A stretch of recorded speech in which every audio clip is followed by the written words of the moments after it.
Okay, we're going to speed run through a bunch of pre-midterm review quiz type stuff.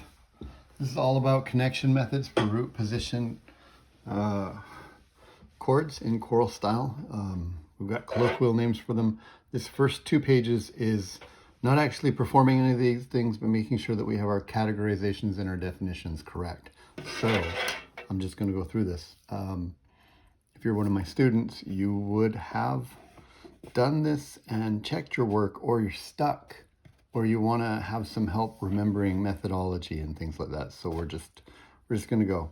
The first one is we have all these things like super common tone, non-common tone, all these things. Do we know which chord instances do they go with? Are these for when the chord stays the same, or when they move by a step or a seventh, sixth, or third? These are inversions of each other, so the same thing, or fourth or fifth, right?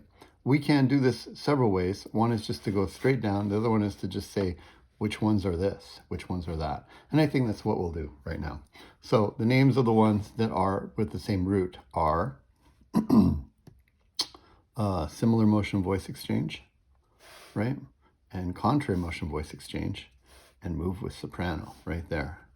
That's the way I would approach this if you had to think about it, rather than just taking whatever's given to you. Go around and do the things that you know by category. So that's there.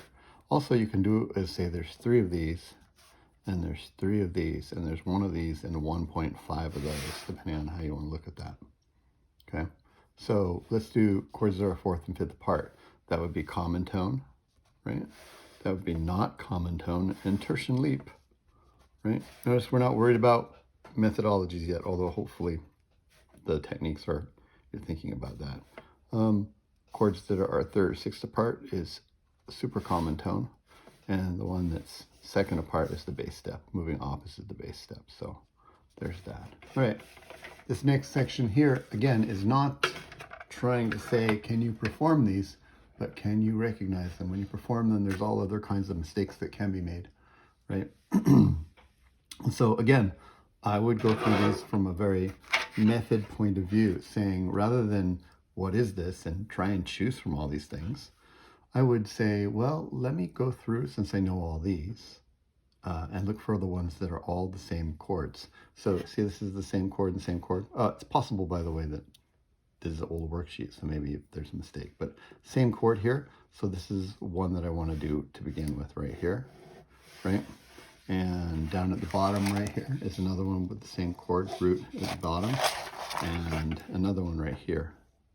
That narrows things a lot. You might say that's not realistic, it's cheating, but everything we do is sort of like best educated guess, or maybe not educated guess, but definitely we use multiple techniques of understanding communication and, in this case, assessing tests. So now that we see this, let's take a look at this one right here. It's got same root, the same big leap in the soprano, skip here, and common tone there. This can only be similar motion voice exchange. So when the alto and the soprano change pitches, giving each other like G, E goes to G, and G goes to E in the same direction. These guys do nothing. So that's similar motion voice exchange. I'm going to cross that out so I don't have to remember that anymore, right? And then we also know that we're looking for a contrary motion voice exchange and move with soprano. Well, these ones down here are all moving in the same direction as soprano to the next chord tone. So this is move with soprano right here. And that's right there, number 5, right? And then here, well, by deduction, it's got to be contrary motion voice exchange, but soprano and alto or tenor exchange pitches, right? C goes to A goes to C in the opposite direction. These ones hold over. So that's contrary motion voice exchange right there. 7, like that. Okay? So, and then, like I said, cover these off. This is sort of test-taking strategies as well. Let's whittle away at some of the other ones, like super common tone, right? It's the one where they move a 3rd apart or 6th apart. So if we look here, there's a 4th, there's a step, there's a 3rd right there. See, this is only moving by a 3rd, right? So this is going to be super common tone. It's got root to root by a 3rd, 2 common tones hold over, and the other one moved by step to give us a complete chord with the correct doubling. So that's number 1 right there, right? Okay. Okay, notice that sometimes it's not just memorizing which method, it's just like knowing which one it's for, like we did in the first section up there, right? Let's talk about bass step. Okay, so bass step is when bass moves by step and everything moves in the opposite direction. We have one right here and we have one right here. One is for just in common and the other one is when it's 5 to 6, T going to do, right? So this would be 5 going to 6. We're in the key of C right here. It's a G chord going to an A minor chord. There's T, 7th scale degree, third of the chord, moving up by step. That's this one right here, number 9, right? You might say, this is hardly a challenge at all. Not supposed to be a challenge. It's supposed to be easy. It's supposed to show you any flaws. If you're still not thinking through these formulas this way, categorization, seeing key things in there, then it's going to be hard to write them. Certainly hard to think in them too.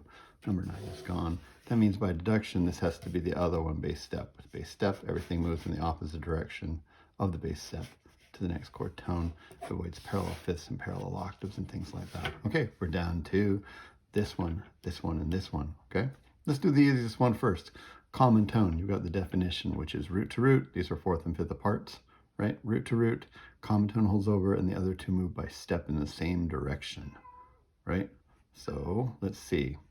Common tone, but this is not moving by steps in the same direction.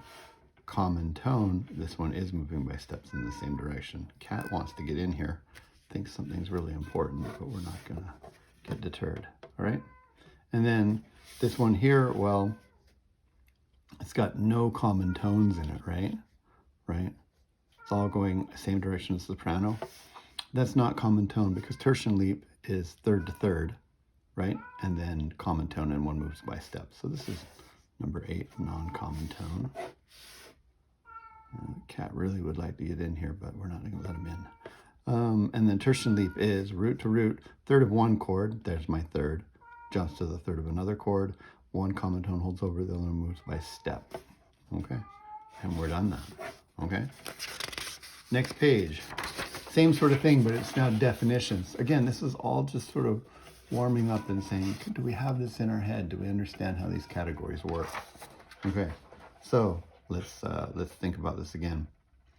We can look at the definitions and find them over here, or we can say which one of these do we know really, really well and go looking hard for what we know over there.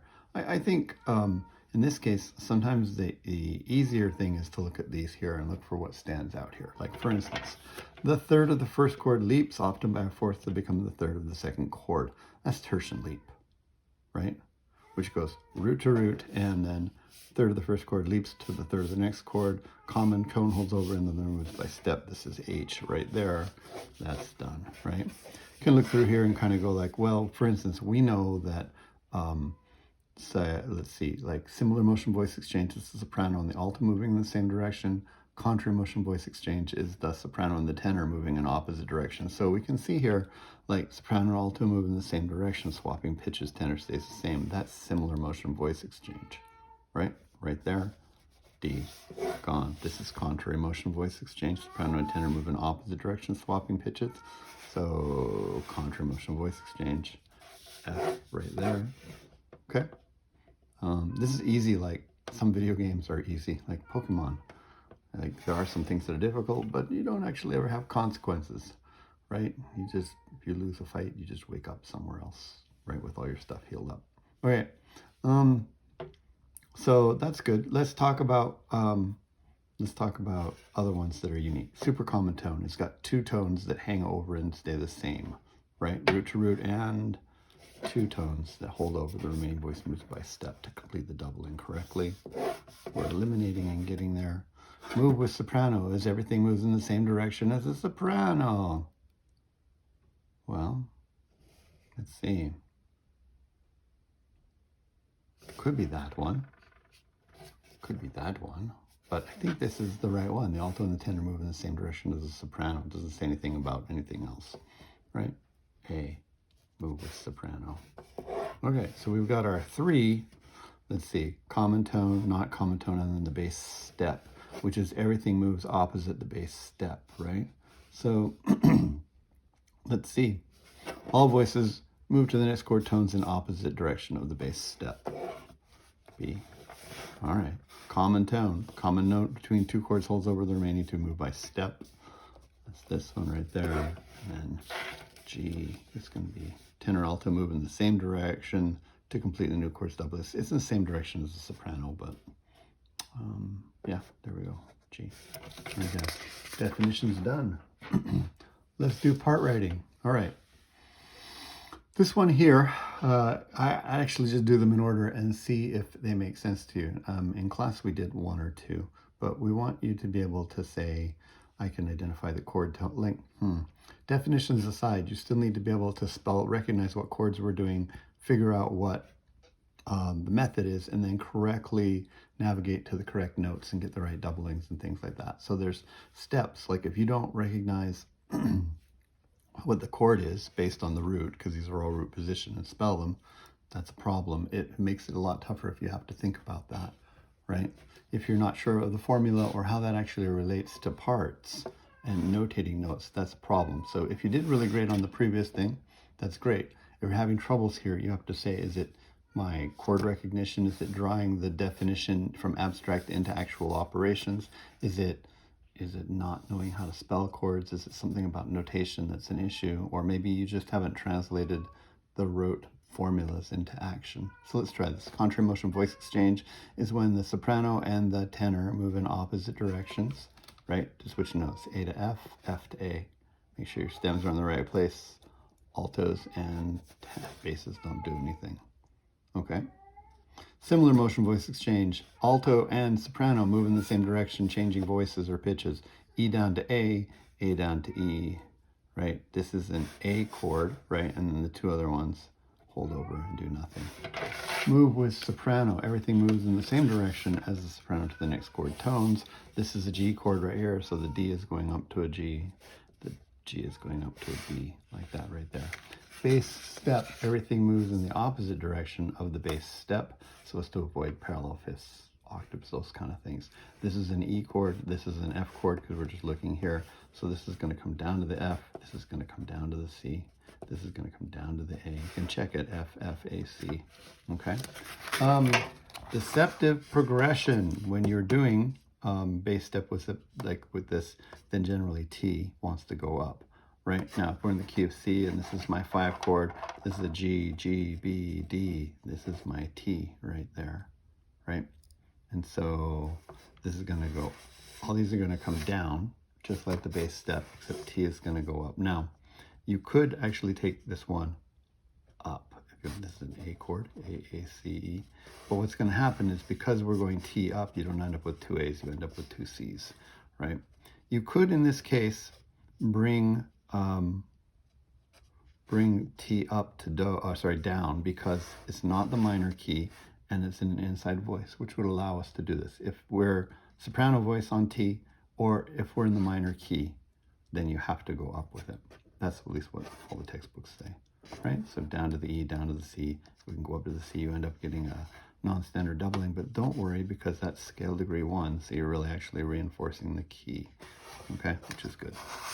Tertian leap. Oh no, maybe we don't remember tertian leap. Third to third by leap, common tone holds over, and the last one moves by step. This is a D chord. This is an A chord right here. Okay, so DFA, ACE, we're going to want doubled roots because the roots are going to be there. So those are crossed off. The common note between these is the A. I find the A and I hold it right there. Boom, like that. Okay, the third of this chord is the F. Okay, it's going to the C. Right, we don't want to go way up, we just want to come down like that. So I did that, right? And this D is the common tone. It's going to have to move, sorry, it's not common tone, it's going to have to be the last one, it moves by step. So it has to complete this out. We need an A, a C, and an A. We're going to need an E, so it's going to step up. You could say, can I not go down to C? And if we were free writing, that would be okay, probably. But we want to have doubled root 35th. This is the formula. Could get sued if I said this is the way. It's okay, this is the way. And if this is years from now, people won't even know what that means. Common tone, okay, root to root, common tone holds over. This is an F chord, this is a C chord, the common note is C, like that. The F and the A move by step either up or down to complete the chord. Up takes me to a B, we don't want that. We need to go down so that we have a C, C, E, and a G. okay? Not common tone. Everything moves in the same direction as the soprano to the next chord tone. Resist the urge to keep the common tone over. This is C chord, this is G chord. Common tone would be G, and it's really tempting when you write this to put that over, but it's going up, right? So all these ones are going up as well. It's going up to the G, and this is going, oh, sorry. Yeah, no, G. It's G chord. Sorry, not looking.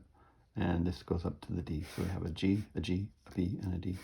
Super common tone. Everything just stays the same almost. Root to root, common tones are. This is a D chord. This is an F chord. This is a F, A, C. This is D, F, A. These are my common tones right there. So I find not the root to root. I find my D.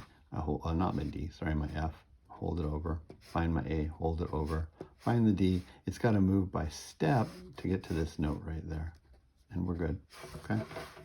Again, if you're having problems recognizing or spelling chords, you know, that's what you want to deal with if you're having problems notating in a clef or something like that. Those are common first year, even later on, problems that some people have if they don't sort of knock those things down. Every time you have to worry about one of those other things, you're going to be thinking less about your method and getting that right, or your spacing or something like that. Or if you have to think really hard about the method, you can make mistakes in notation and stuff like that. Like I started to.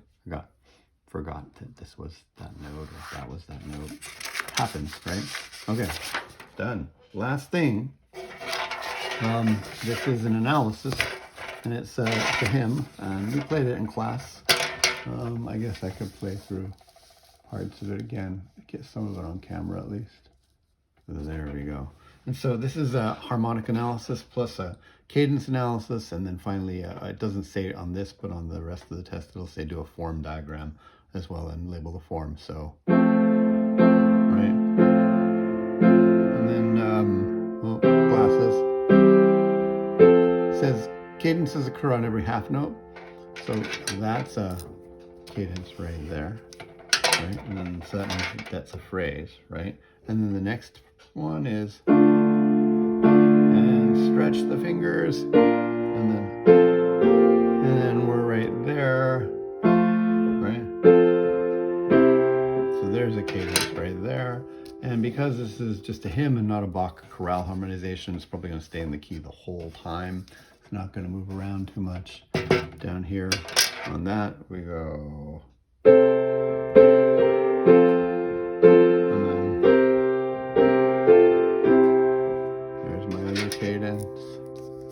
Right there, and then here our last one, right?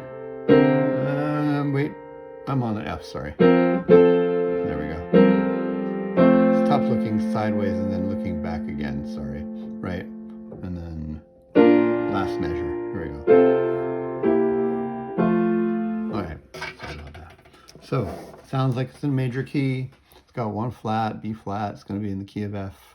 This looks like an F chord, F-A-C at the beginning, which is good. At the end as well, we've got F-A and F-F. It's going to be an incomplete F chord, but that happens a lot of cadences. So I'm in the key of F. Now, normally we'd write things underneath, but there's so much space in the middle and none there. I'm going to write in the middle here, like this. I'm going to put myself in the key of F. Okay. If you need to, write out the scale and number them. I'm not going to, but you should. You really consider, like, if you're get it on page, go F, A, G, B flat, you know, or F, G, A, B flat, C, D, E, and then number them. You can even write what they are as a quality of chords, but I don't know. You should know that. That should be something that you should have down by now, especially for an F scale. Anyhow, let's look at this. F, A, C. I'm just put things in the middle. That's a 1 chord in root position, okay? This here is probably going to be a 5 chord, C, E, G, G. It's a C chord. It's a 5 chord. And because the third's in the bass, we put a 6 there. It's got an inverted 5, plus the root is not on the top here, so this is an imperfect authentic cadence, right? Okay. Over here, I've got a F, F, A, C. That's a 1 chord, it's in root position. Then I got a C, C, and an E and a G. That's a 5 chord, and that's a half cadence right there, okay? We come over here to this, and that's a 5 chord right there, C, C, E, G. Doesn't matter that it's 5 chord all the way through. It comes from a 1 chord. It's going to be a 5. We'll get the rest of these chords here. It's another half cadence, okay? And then the last one here at the end It's got a, you don't really have to, I mean, we talked about this in class a little bit. You can almost bet, like in 90% of the situations, this can be a perfect authentic cadence. So F, A, F, F. I know the C's not there, but it's still an F chord. And this is a root position 5, C, E, G, B flat's the 7th, right? So, and it's a root position, that's root on top as well. This is a 1, this is a 5, 7, this is a perfect authentic cadence. We'll do the diagram at the end, right? Because we'll talk about that. Let's just dive in and do chords. Now, you could just try and figure out every single chord. That would be fine. But we could be more crafty about this. Like, for instance, we know that in hymns and this kind of music, 1s and 5 chords abound, right? And I'm going to spell this out for you. F, A, C, right? That's my 1 chord. And my 5 chord is C, E, G, and maybe a B flat on top if it's a 5, 7, right? Notice that this has got an F in it, this has got an E in it, and not an F, right? These are 2 really important things to note here. Now, not every chord that you're going to find is going to be that has an F in it is going to be the F chord, but it's the most popular one, right? Not every chord that you're going to find necessarily will have an E in it, will be the 5 chord, but most of the time it will be. So it's better to look for things and confirm rather than like look at everything and guess every time. Also, your ears are important, right? Because it's important to hear, right? The other thing is, most of the time, except at some cadences, the bass note's going to be the root or the 3rd more than it's going to be the 5th. Anyway, we're going to start. See this F here, see this F here, see this F here, and F here, and F there, and wow, I sound like I'm swearing. Those all look like they could be 1 chords. That's at the beginning, right? So let's confirm F, A, C, C.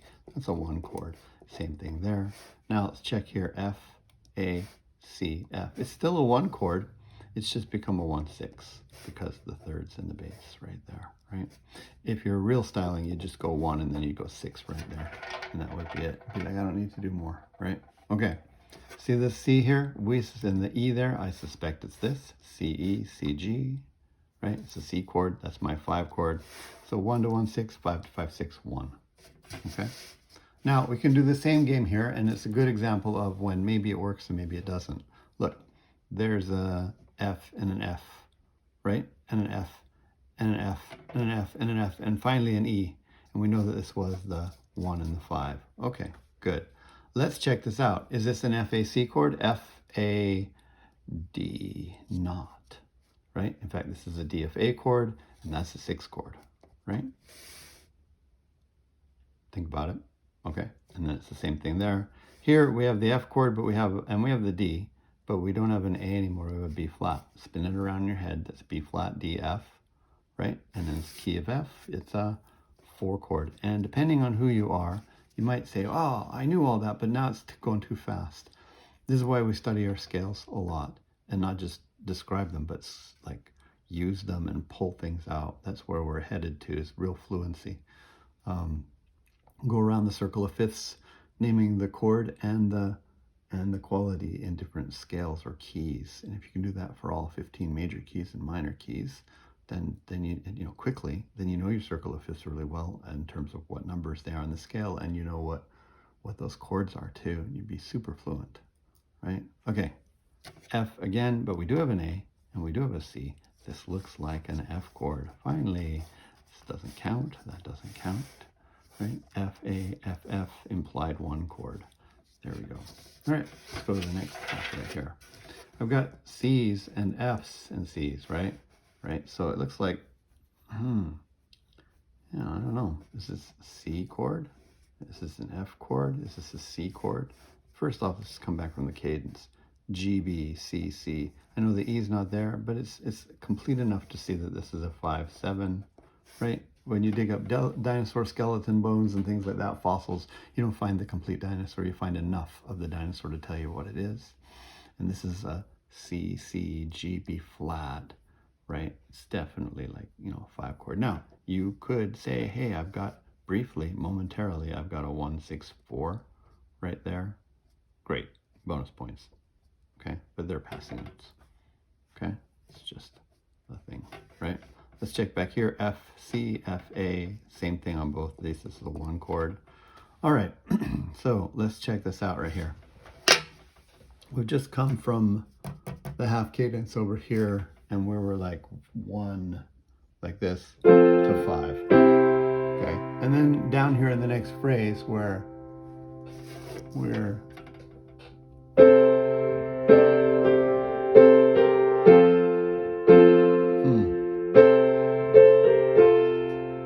well, you know, there's not enough information there on the page to say, is this an ACE chord or is it an FAC chord?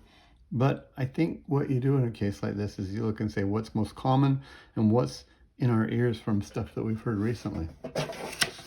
Just in the near past, you had an F, C, F, A right there, right? Which goes to here. So when you get this, right, you kind of go like, I'm just adding the F in there. You know, I can't help but feel like this is just, they sound connected, right?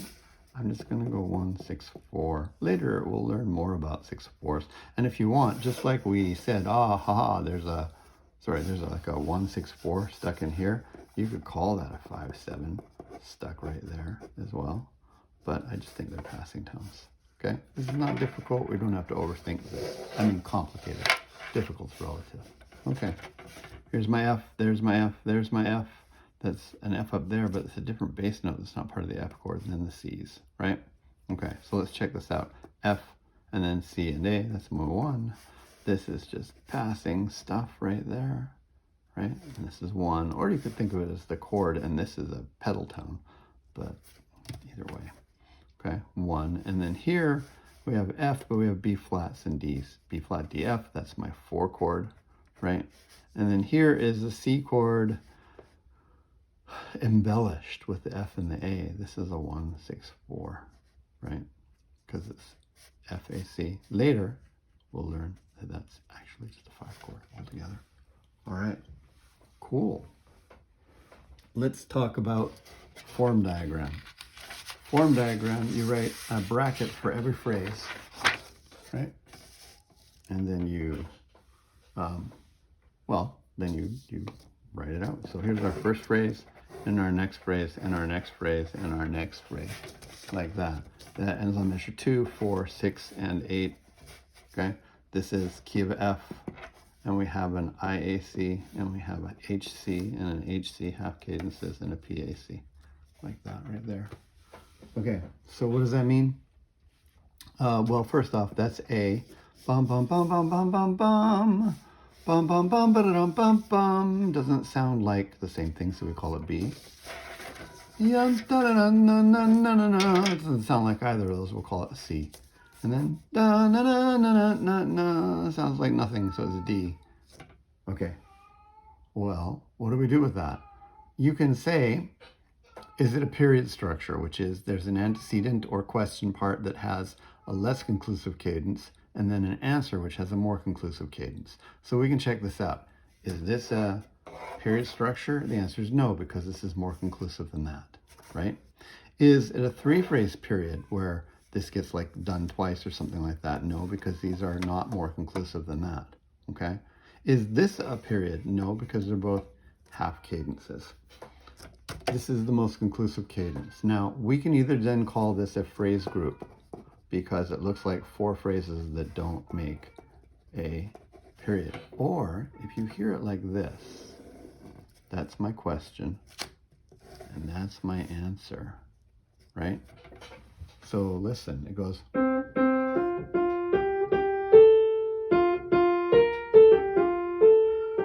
If that makes your question, then the next part,